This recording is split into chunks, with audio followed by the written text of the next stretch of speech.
fortælle om en mand. Han kommer fra det ganske land, Danemarksen. Hans navn er Kenneth Bøjer Andersen. Kenneth er en forfatter og har skrevet en masse, og jeg tør godt sige, at hans bøger er i verdensklasse. Oppe i kirketårnet står en eventyr. Den våger over de mange mennesker, der derfra er større end Tesonier. Men hvis han bøj falder ned med et skrig, ryger han fra kirken til en stor djævlekrig.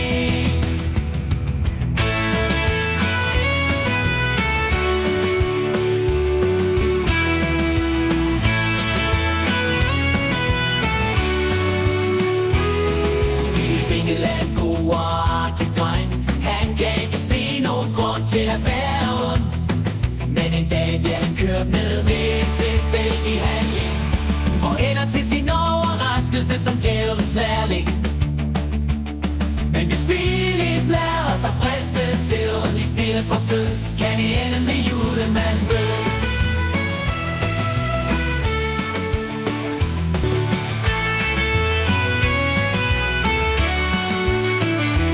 Stakkels kære julemand, Kenneth driller ved hans forstand.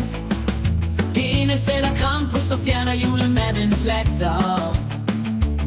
Det samt det manglende juleønske er ved at give noget som batter. Julemanden kan sagtens nå dele derude inden det sidste tidsslag. Men i morgen bliver måske nok den sidste dag.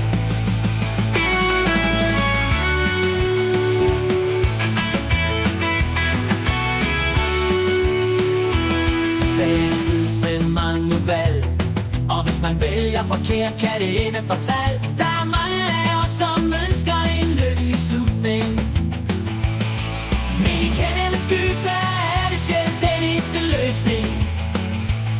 De fleste af os vil gerne være sikre og går derfor med livrem. For hvis bukserne falder ned, bliver det rigtig glad.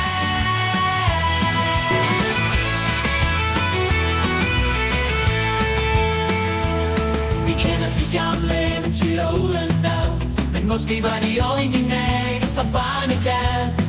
For hvad blev der egentlig af Hans og Gretes mor? For brødkrummerne var ikke de eneste, der forsvandt af spor. De gamle eventyr var ikke altid bare hyggesnak.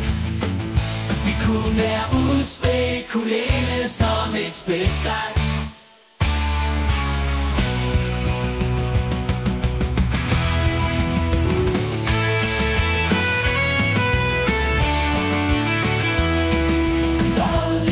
Skal slås, for en må blive rask, for det kan opnås. Men hvem kan vinde, når det er Gud og djævlen, som sidder for bordet? Alt det må du selv læse i legenden. Det var blot en lille del af, hvad Kenneth har skrevet. Nu er der kun én ting at sige på stedet. Tag en bog og lad dig forsyne. Tro mig, det skal der ikke lade sig fordybe.